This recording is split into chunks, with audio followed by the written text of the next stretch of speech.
Hello, everybody. It's Kanan, It's Jessie. and we are the Geeky Sane couple, of course, and welcome back to finally a new episode of Mysterious Darkness. Now, for people who are new to the channel or never watched them, Mysterious Darkness is our creepy podcast like show. We cover the paranormal, the unexplained, true crimes, all that good stuff. Though we've only done 4 episodes. That's mostly because when we started this, it was during lockdown pretty much. And we had a lot of free time. We did 4 episodes. We meant it to be a weekly thing. And then life happened and work got in the way. And we just never could sit down and come up with the time to do it. So, but with it being Halloween time, we decided, hey, let's bring it back.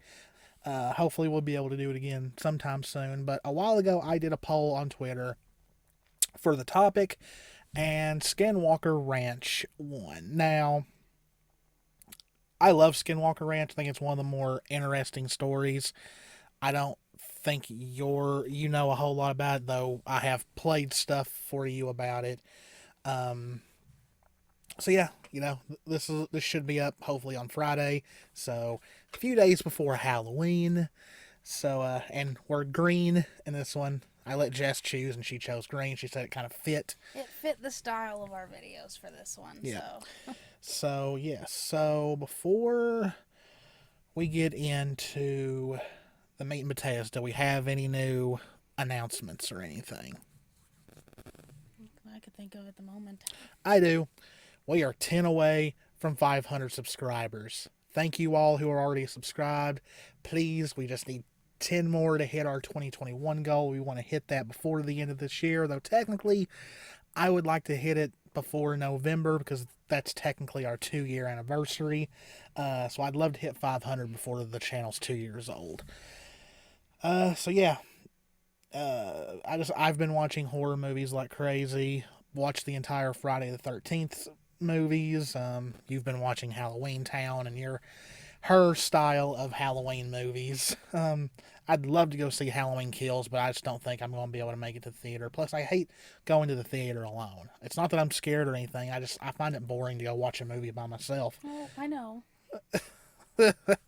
That was still not my fault. I had no idea that there would literally be no one else there that was watching that movie.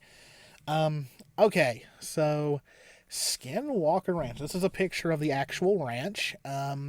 Doesn't look like much. Looks like your stereotypical house out in the middle of nowhere in a way. A lot of strange stories about this little ranch, though. So first, what is a skinwalker? Well, it's a Navajo. It's pretty much a Navajo kind of thing. What word am I looking for? Legend, maybe, something like that. A skinwalker is a type of harmful witch who has the ability to turn into, possess, or disguise themselves as an animal. And so, yes, it's kind of like, I don't want to say boogie. It's not like their type of the boogeyman or anything, but like, let's just say the Navajo and other Native American tribes do not mess with a skinwalker.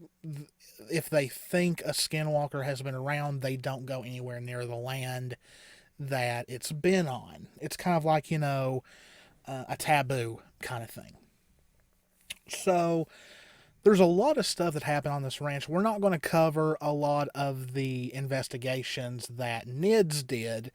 We're mostly going to cover what the family in the mid 90s, pretty much, what they encountered during the time they lived at this ranch. And it's really strange stuff. It's really nice. So let's get our notes up here. So there's been reports of UFOs, wormholes, cryptids, cattle mutilations, and poltergeists. So pretty much a smorgasbord of paranormal activity. Like, if you like UFOs, if you prefer poltergeists, if you prefer wormholes into another dimension, if you prefer Bigfoot and all that, you're covered in on this little ranch.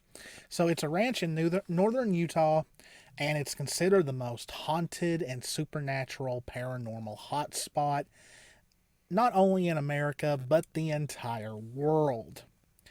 And it's funny, apparently northern Utah is already said to be one of the most active paranormal and supernatural places on the entire planet. So I mean, really, I don't hear much about that happens in Utah.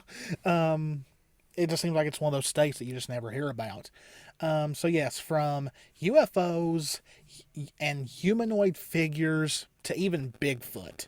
And apparently 3 out of 4 people who are in the area experience something.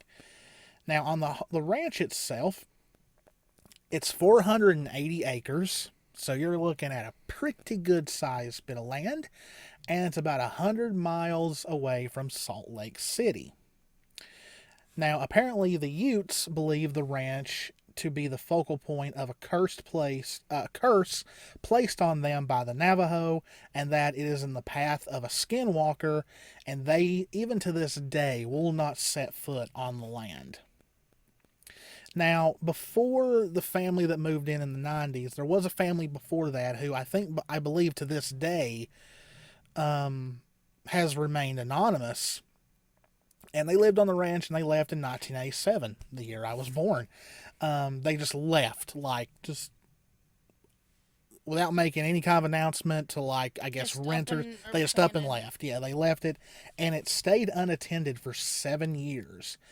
And that is until Terry and Gwen Sherman bought the ranch in 1994. They had 2 children, and of course, just like a lot of stories like this, they thought they had found their dream home. I think we've learned from many paranormal stories and horror movies, if you think you have found your dream home, something's wrong. No, usually if you want your dream home, you buy something that you like and you turn it into that. Yeah. You don't just... It just doesn't fall into your lap. Yeah. Terry was a high-end cattle breeder, and the ranch, at that time seemed like the perfect place, for him to continue his hobby and, hopefully progress it to the next level and, make a lot of money. Because when my dad was alive and we had cows, he would sell the cattle. And, I mean, it's pretty good money if you've got really good, especially bulls. If you've got a really good bull, you can make a hefty penny selling off cattle. Now, here's where he should have known from the very beginning something was wrong. He bought the ranch for far less than what it was worth. So yeah, you're already. That's the first red flag. So, I'll give it to you for this much. You sure? Yeah, usually, you're supposed to question if it's too low. It's almost like the whole too good to be true. Yeah, apparently Terry was just bright-eyed when he heard the price. He just couldn't believe it. I'd have been like, okay, who died here?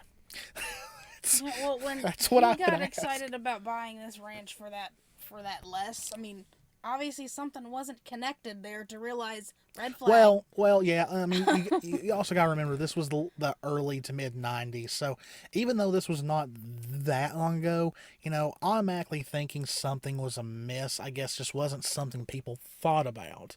I mean, usually you have an instinct for that. Yeah, but apparently he didn't. He might have thought maybe someone was killed there, or someone died in the house, but I'm sure he didn't think, oh, it's haunted. But he didn't ask questions.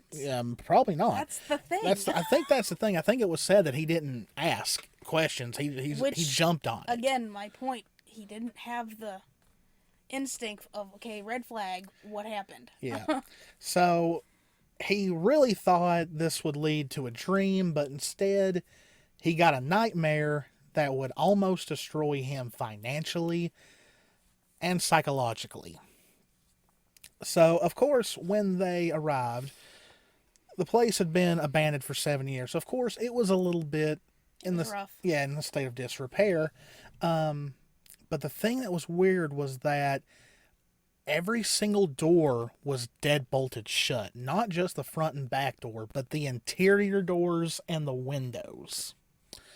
Also, I think it said on some of the doors there were these heavy duty chains that were embedded into the wall attached to big metal rungs. And so it's kind of like the people who lived there kept really big, strong guard dogs in the house. And so, at first they just thought the last family was paranoid and a little too overprotective of their property.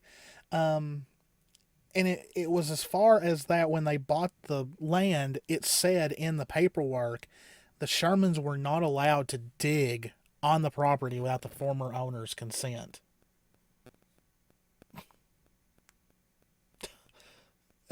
Then, no. Yeah. That tells me something's wrong. Yeah, because like I just bought this place, and the people who left it, who don't even live here anymore, I have to ask their permission to dig. When they're clearly also no one knows who they are. I mean, I'd be like, okay, where'd you hide the bodies? That's the first thing I would I can think. also understand, if, especially since it goes into, the Navajo, culture and stuff like that, it could be something, or in regards to burial ground-like stuff, but still, when you read something like that, regardless if it's that or something else, that's no. Or I'm gonna play a little devil's advocate here. Or, like many say, the family was just full of shit and made all this up. It could be that too, but really, if this is something where even Navajos won't. Well, yeah, that is true. Like that is a true thing they believe in. I believe that a lot of that stuff happened, and that might be a burial ground where they can't touch it. Yeah. So you're not supposed to touch anything with grounds like that. Okay, so it didn't take long for things to get weird. In fact, it happened the very day they started moving in. This is the part where you're going to be interested in.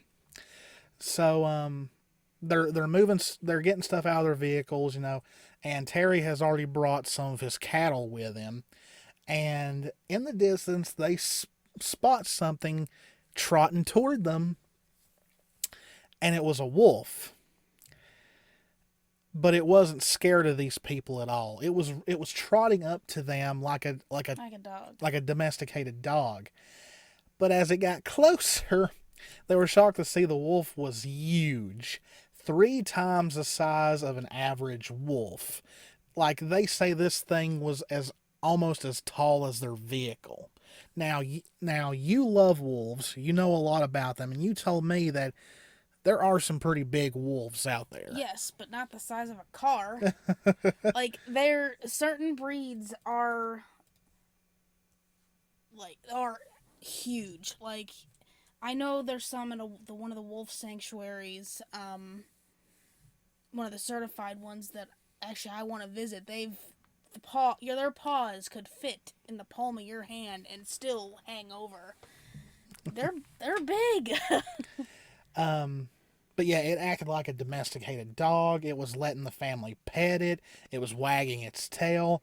And Terry apparently was 6 foot tall. And this wolf could lay its head on his shoulders, standing on all 4s. That's a big wolf. That is a big wolf. The thing is huge. Now, despite how tame it was acting, it still worried him. As far as, him having his cattle there, he was kind of, having second thoughts of bringing his cows already to the property. And here's this big-ass wolf, this big-ass predator already on his property.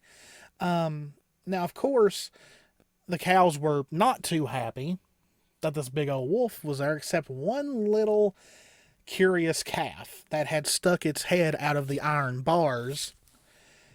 The wolf looks over at this cow and just grabs it around the neck and just starts, doing that. Well, of course, Terry wants to protect his cattle, so he grabs an axe handle and starts just wailing away at this wolf. The wolf does not flinch. He yells at his son to get his magnum. He shot this thing, and it had no effect. The wolf acted like nothing happened. He fired a second time. Once again, nothing. After the third shot, the wolf finally let go and backed away about 10 feet. 3 shots from a magnum, and the wolf wasn't bleeding or anything. So he shot the wolf again, a 4th time, and the wolf just trotted away about another 30 feet. Then he told his son, "Grab my rifle." It's almost like he is upset that this wolf is not going down, so he's going to try every gun he's got to take this thing down. Well, here, thinking about it before we go further, when that was probably one of the first huge mistakes he made. Yeah, he was shooting at this wolf because, yeah, I understand he's protecting his cattle, but when the wolf backed away and didn't do anything else, he still shot it again, which he probably shouldn't have. Well, anyway, he shot it with its rifle. The wolf just walked away a few more yards.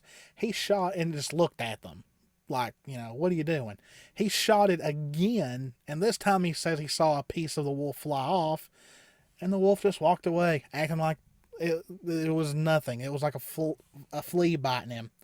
So, of course, he did not want this large predator on his property with his cattle there. So him and his son went after the wolf, and they trailed this wolf for an hour. They would catch glimpses of it, and they followed it to a mud bank, and they were following the wolf's tracks, and the tracks suddenly stopped. It's almost like this thing either leapt several feet over the way and just got away, or it vanished into thin air. Apparently the tracks just stopped. Well, I mean, if it was that big, I'm sure that a jump over some type of embankment wouldn't be much for that wolf. Well, the thing is, there was no sign of it at all, just nothing.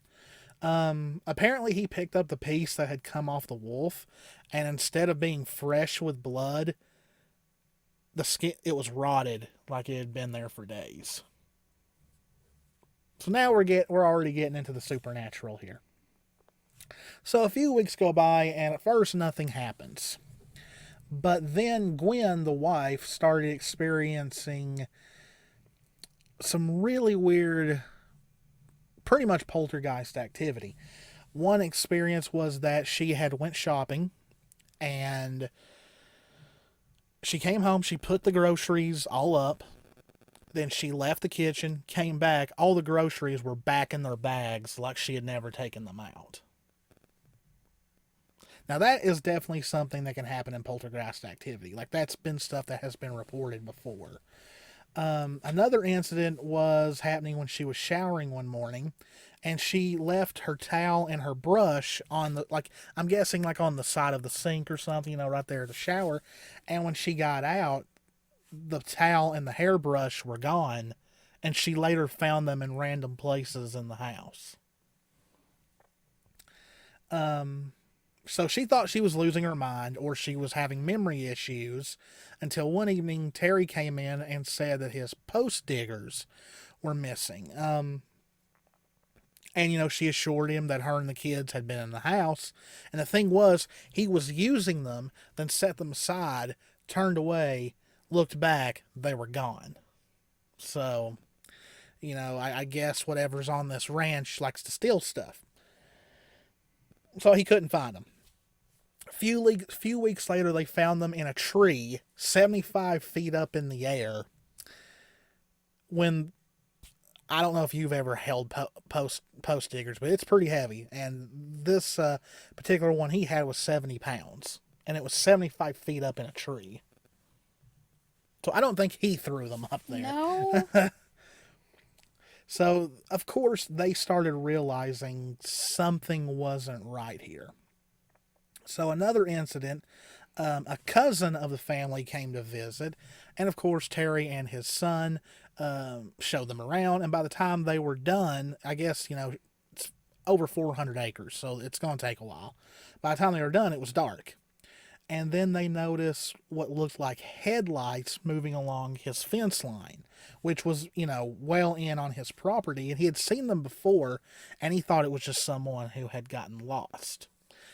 But seeing them a second time made him think that these were people hunting on his property without permission.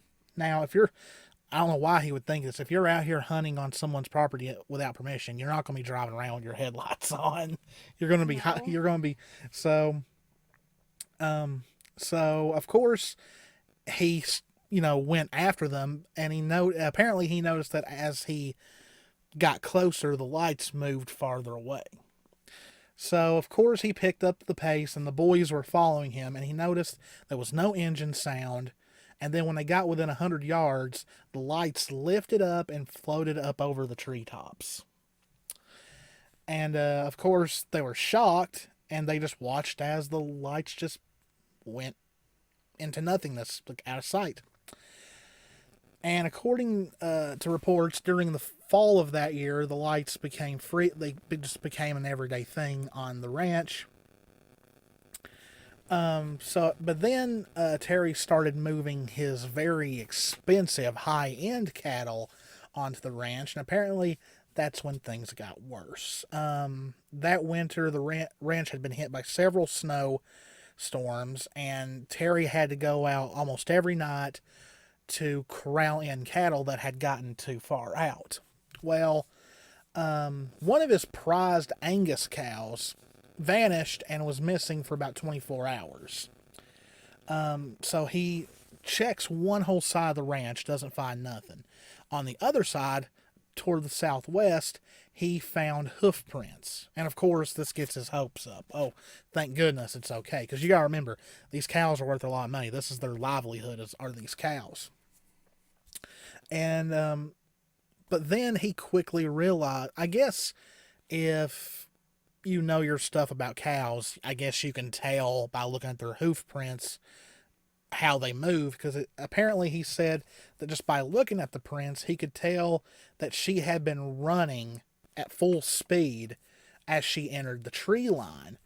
And he said this was odd behavior for a cow in this kind of weather, because it was a snowstorm, unless the cow had been running from something. Now, personally, it's believed that it wasn't a predator, because a predator wouldn't have been hunting in this kind of weather, but it's not out of the possibility. The lack of prints chasing it would be another thing, too. Apparently he followed the prints into the trees and into a clearing where they stopped clean. The cow was nowhere to be seen. So over the course of the winter, 4 more prized cows and bulls would vanish, and Terry ended up spending many nights stalking around the ranch, trying to catch what was taking his cows, but apparently he always seemed to be a few steps behind whatever he was chasing.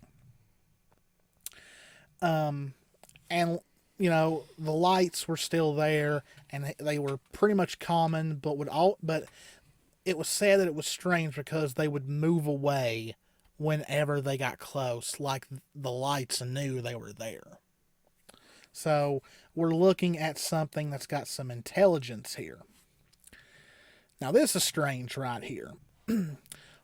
One night on his way home, he caught something out of the corner of his eye, and to his shock, he saw a black mass hovering in the air 100 yards away from where he was.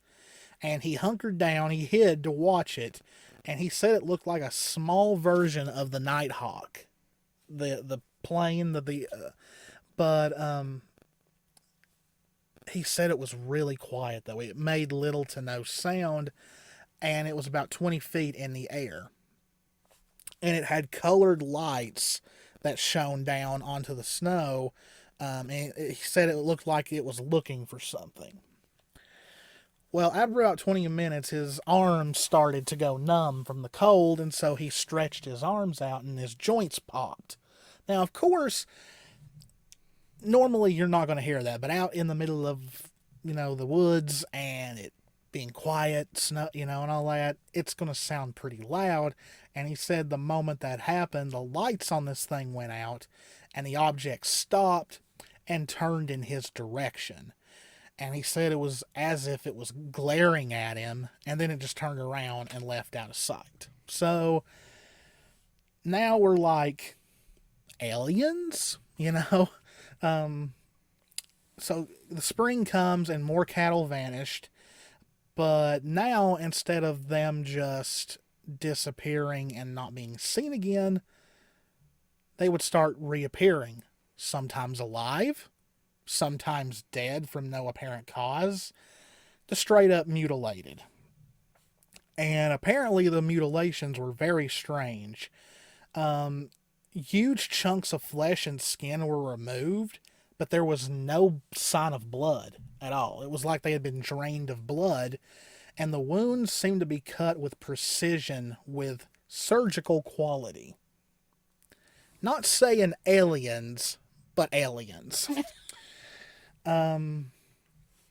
So, of course, these losses started to put strain on the family because, like you said, you've got these cows to make money, and if they're dying one by one, you're not making any money. It's actually becoming more costly to keep them than the money you're going to earn off of them. And apparently things got worse as 1995 came around. So apparently after about this time, lights appeared over the house every night. The poltergeist activity became more frequent. Black, featureless entities began to appear. First, they would be seen looking in through the windows. That just gave me goosebumps. And then appearing inside the house and standing at the ends of beds. Yeah. Okay, from the beginning, even You would have been, nope, we're moving. we're not even moving. Well, no, we ain't even moving in. I'll pay extra for a different house. And apparently, strange sounds would come from the ground, and it was said it was as if there was machinery or a railroad underground, and the neighbors would hear it too.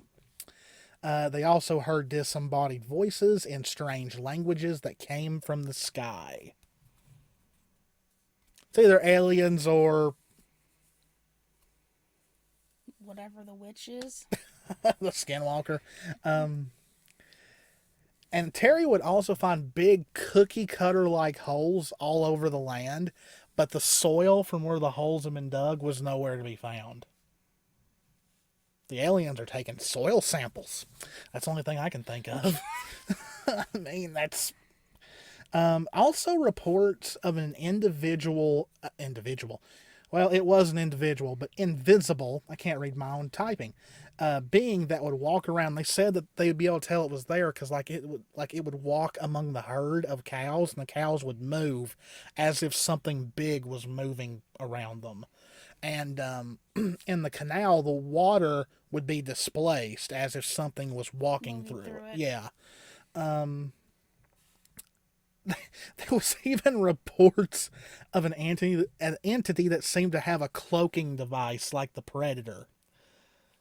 I'm calling a little bit of BS there. I'm calling quite a bit of BS on some of this stuff, but it's straight up exaggerated. That, or it is aliens, or it's the government. Terry also saw lights in the sky that seemed like portals into another world. Apparently, it would be like the edge of it would be like orange, and inside he could see a blue sky, even though he would see this at night.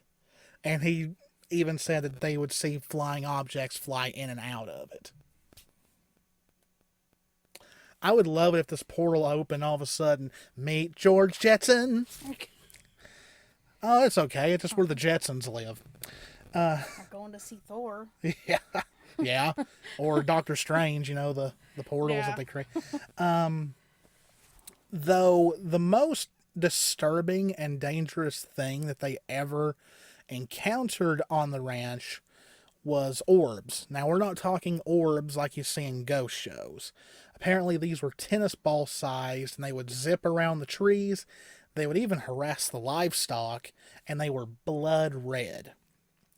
Though there was a more dangerous version, which were large blue orbs. And apparently, they nicknamed them Blue Meanies. If you've ever seen the Beatles' Yellow Submarine, you'll know exactly where that would have came from. And apparently, these things, if you got too close to them, you would feel an intense feeling of fear and anxiety. No thanks, I feel that enough. And apparently, one night, Terry saw one of them. Just, at first he saw the blue light, and then he saw the orb. And for some strange, he had three of his dogs on the porch with him, and the dogs saw it and they started growling at it.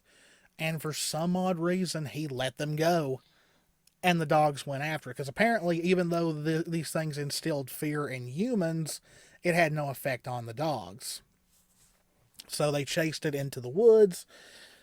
Eventually, he hears three yelps. He stands there for a couple of hours. The dogs never come back. And instead of going to look for his dogs, he goes to bed. The next day, him and his son go out looking for them, and they find 3 piles of flesh that is still smoking. It was what was left of their dogs. And apparently that was the final straw for the family. The cow mutilations and vanishings had done a number on their finances. None of them were sleeping. The kids were performing poorly in school. Gwen had lost her job, and the whole family was now sleeping in one room together because of the black figures that would show up, or shadow figures, the black shadow figures that would show up in their house. They had lost 14 cattle along with their pets, and now we're on the verge of bankruptcy.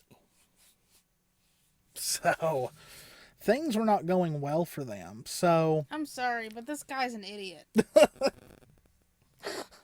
I know I've heard some of this stuff before, but come on. Yeah, okay, if you would have been suckered into taking this ranch to begin with, the first set of stuff that would happen, I'd be like, I'm finding another home. I hate to say it, but I think it's mostly because us guys are stubborn, and we don't want to give up, or admit defeat. So I'm guessing he was just weird lights aren't going to run me off my land, so that's the only thing I can say. God. So apparently Terry had went to the newspaper, which is something you always want to do when strange stuff like this is going on. Apparently he was very ridiculed. People telling him it's crazy. But apparently the story got picked up by a billionaire businessman named Robert T. Bigelow, who had recently put together a team to study events such as this. So I guess if you're a billionaire, you just do random shit because you can. Because this seems very random. So he offered to buy the ranch, which the Shermans gladly accepted, and by July 1996, the family left the ranch. So his team, called the National Institute for Discovery Science, or NIDS, moved in by late September to begin their investigations, and they would stay there for nearly a decade. Now, apparently, the team did experience a lot of things, but we're not going to cover their experiences because I find the tales from the Sherman family more interesting than the ones from the NIDS team. Now, as of today, the ranch is owned by a private owner that bought it under the guise of a company that doesn't exist, I believe. And of course, no one is allowed on the property now unless you are given permission. Apparently, Post Malone went to the Skinwalker Ranch at some point. There's been some TV shows on it and all that. I have to say, I would love to visit this place. If I had the credentials to go see it, I would go and visit this place. So I don't know if the house, I'm sure whoever owns it is taking care of the place maybe, but I don't know how recent this picture is. Hopefully they've at least not let the ranch fall, and hopefully it's not a pile of rubble at this point. So Do I think most of this stuff is more than likely bullshit? Yeah, probably. I think if there was car-sized wolves walking around, someone would have seen one by Yeah. now. Now, strange lights and all that, I'm inclined to believe because we've seen strange lights. Um, it was what did we see? What did they call it? Green. It was like it was pretty much I can't remember what It exactly. does. It was space junk. Yeah. Is what it was classified as, which technically still falls under the category of UFO because it's an unidentified flying object burning up as it hits the atmosphere. Yeah. So, I mean, and especially stuff coming from space, it's gonna burn a weird color. So, but we've seen lights, we've seen weird stuff. I mean, Now, it's and then you get into portals. I don't know about that. Poltergeist activity, I would be inclined to believe, because poltergeist activity is not exactly a ghost. It's, it's all up here. It's caused by your unconscious and all that. So that could definitely happen. And then, of course, you've got, they did it for money. But the thing is, the Shermans are not in the limelight. They're not in the spotlight. I don't even know what these people look like. So I don't think they necessarily did it for money. There's some who say, maybe Terry bit off more than he could chew and was just trying to find a way to get rid of the ranch. That's definitely a possibility. maybe towards the end, but I mean, like some of the other stuff, I think something may have happened, like for all the different things, but it sounds, from some of the things from his point of view, kind of sounds slightly exaggerated. So maybe something did happen, but it was definitely not what Because exactly it's what he thought he saw. yeah, because apparently Terry did return to the ranch, and it was to be like a caretaker of the place when the Ned's team was there. He didn't stay the whole time, but apparently at first they did ask for his assistance on things. So I'm sure they paid him a quite good amount to do it. That's why he probably agreed to do it. But then again, that gives you a motive right there. You have this billionaire show up who wants to buy your ranch based off your stories. Could they have thought, ooh, maybe we can get some of that money off this guy? Always a possibility. But you do have the Navajo who still claim to this day that yes, the land that this ranch sits on is cursed. And I'm more inclined to believe a tribe member of the Navajo over a high-end cattle breeder who just might have bit off more than he could chew. I mean, the wolf could have been something that could have been the work of a skinwalker. If that land is cursed, thing is if that's the case, then who knows what that could do? Like they could have been the only one that saw it because that's what they wanted it, especially if it's cursed. It always seems like that if it has something to do with Native American folklore, 9 times out of 10, it's been proven to actually have some substantial I think evidence to it. Now, if it was a real wolf that we've never encountered before, I don't believe that. It might have been just a regular wolf and they exaggerated the story. Yeah, it could have been that. Terry was a bad shot, so to make up for him being a bad shot, he just said this thing was a mutant wolf that could take bullets. Yeah. Well, also, but the thing is if this giant wolf was the thing and it was in fact the Skinwalker, that's why I was saying if that's the case, when it backed away from that calf and just looked at them, he shouldn't have made the other shot. That could have been something that instigated everything to start happening. Well, yeah, because if you think about it, like I said, when he picked up the piece of the wolf that had flown off from the rifle shot, it wasn't fresh with blood or anything. It was like it was rotted. That had been there for a while. Would fit the so it would kind of fit with some of the stuff that I've even learned about skinwalkers. So that might have been wouldn't like, have been alive. Yeah, that might have been like, this is a curse on you and your family, maybe. If we are to believe that this wolf indeed was the Skinwalker. But that's what I'm saying. I really do think that fourth shot after it backed away and did not show aggression again to the calf or to them, which it did to them anyway, that sealed it. Yeah. And it was pretty much, all right, let's see how much more you do, and let's see how much more I'll do.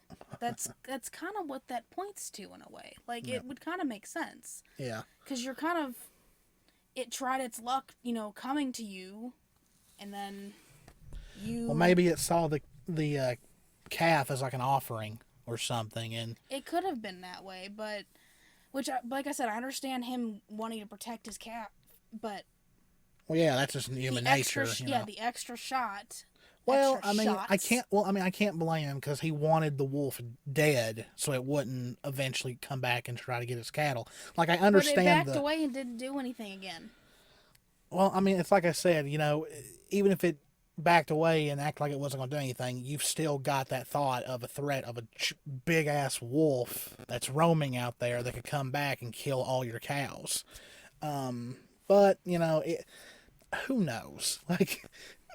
I'm just saying it the way that I see it, especially if that's the Skinwalker. For all we know, this place is a government test site. That could also be it. They heard machinery and railroads underneath the ground. There might be a lab Maybe underneath that's why they this can't thing. dig. Yeah.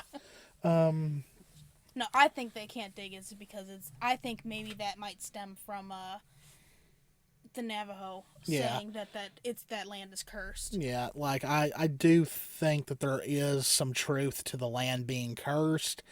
Do I believe everything Terry Sherman said happened? No. Just I want to believe there's stuff like that out there, because let's admit it, if there's not stuff like this out there, then this world is pretty boring.